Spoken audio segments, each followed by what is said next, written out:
On our first story, Cape Coast and its environs are heavily flooded. People are trapped in their homes after a 6-hour downpour Tuesday night. School authorities are asking parents not to risk sending their children to school. The flooding has also caused heavy traffic in the metropolis. Richard Kojunyako joins me with an update of the situation. Richard, describe the situation in the area at the moment.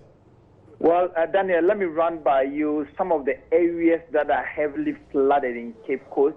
We have Abra, we have Peido, the Cape Coast Sports Stadium area, the University of Cape Coast, and that place has been badly hit. It's been badly affected.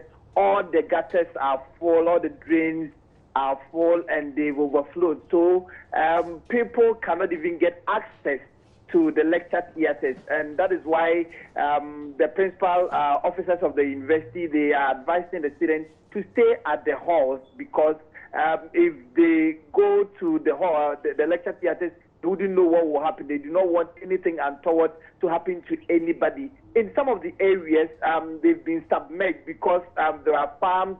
There are some houses that you could only see the roofs of the houses. And NADMO has been going around visiting these affected areas. I have the regional director of NADMO, Mr. Joe Donko, here. You've gone round. Tell me what you've seen for yourself. Thank you, my brother.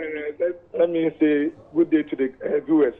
We started going around 4 a.m. this morning, and what we discovered is that most of our gutters are choked, especially in UCC.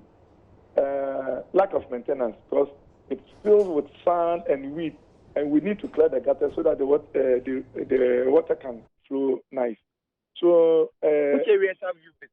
We have gone Elimina Highway, that is from the UCC to Elimina. Then we have gone to Kakumodo. We went so many places, but most of the problem we are facing now is the gutters and lack of building plan. You see, the houses being built since 2015 up to date, people build without permit. So the engineers, town planning engineers, don't give them the supervisions for them to build their houses. Some build houses even without gutter in front of the house. Let's assume you are by the roadside, you put up a building, you construct a gutter in front of your house. Your next neighbor who also come and build will also continue there too. But they just build the house flat on the floor. And once there is heavy downpour, all the houses... Mr. Joe Donko, this is not the first time this is happening, and you've been giving us the same excuse. Yes, my brother, you see, those days, we have PWD, we have council workers who take care of the gutters in the street and on the highway. Now, all these things are not happening again. So, Zoom Lion only sweep the highway. They don't maintain the gutters. So that is our problem, both Cape Coast and Accra. So I think the authorities have to sit up and make sure that all the district councils, they employ people who will take good care of the gutters and pay them, because we are crying there is no job. But this is a major job. If we get people clean the gutters, all these chokes and some other things will be free out of it. How do you have the capacity to deal with the current situation that is happening? Right now, we are even getting some materials, some equipment from Accra, pumping machines and other things. But I think I have to sit down with the regional minister too and the MCE so that we work on how to get an excavator for the town so that we can go around the Cape Coast Township and the nearby district to dredge the gutters, to clean the gutters for the waters to flow very well. I think that will solve about 50% of our problems. So I read that you will not come back to the same problem, because now you are telling us that you are going to deal with it. You need pumping machines and the others. How should I read that? Maybe it's still even from now to 2 weeks, we are going to have a very heavy downpour. So what have you done about it? So we are working on it, and moreover, we need education. We need to educate our people. You see, like this our area. I mean, Cape Coast, Kunfi, Gomoa, all those areas were small houses. Some of them are 20 years, 30 years. Even the occupants, they have to know that you have to maintain your house. If you go out and the outside is weak, just get some cement and do some small work on it. So that if it is raining, the house will not go down. But you had a forecast from the Ghana Meteorological Service. What did you do about it? Now we are faced with the situation, and you are telling us, you are describing the situation to us. We are educating them, but you see, it is very difficult to go and pull somebody's house down. You need to go to court And even if you go to court and you have the permit to pull it down, just think about the cost and all those things. So we are educating the people to see how they can maintain the place. If there's an area that there is no gutter, the community should use a labor. They should gather themselves and construct a temporary gutter that the water can pass through. It is not everything that you have to sit down and wait for the government.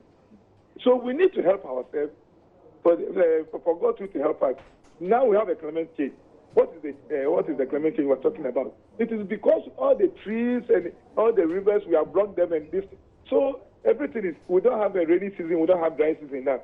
So we should expect more rain this year, but we should protect ourselves too so that God can help us. What are you telling residents finally? I mean, there are areas people are trapped in their respective homes, and school children are also trapped in the schools. How are they going to go back home because it's still raining?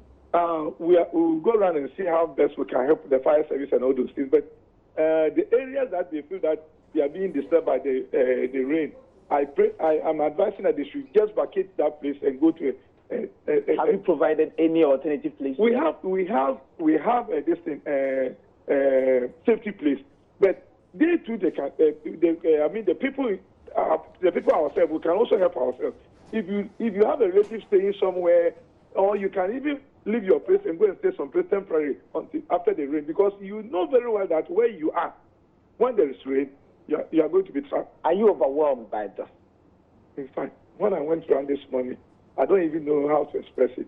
But I only discovered that in Ghana here, some of us are staying comfortable and others are in a very big deep trouble. So we need to help them. Okay, Daniel, so you heard me speak with the regional director of NADMO, Joe Donko, telling us about the situation that's currently happening in Cape Coast and what they intend doing about it. As we speak, we are drenched in the rain because it's still raining, and people fear that it should continue raining for the next 6 hours. The whole Cape Coast will come underwater. So, Richard, the University of Cape Coast is not having lectures now. Yes, so they cannot even get access to some of the places. They run about heading to the Science Quadrangle and the other place, from the old site to the new site. Students cannot even pass through. And I mean, the torrent, the kind of flow that comes with the flood is very huge, and so that's what they've been advised. So you see the security people on the street directing the traffic to areas where they can pass and where they cannot pass. And you know, these students, not all of them that do have vehicles, and that's why they've been advised, because they do not want anything untoward to happen at the University of Cape Coast as a result of the rain. Have you spoken or seen any students? Yes, we've some of the students I have spoken to are just on phone. They are sending distress messages that their hostels are flooded. They've been sending videos and pictures from their locations, and the University of Cape Coast has instituted some or put up some centralized pool to receive all of these complaints so that they can act on them. Thank you very much, Richard Kojo.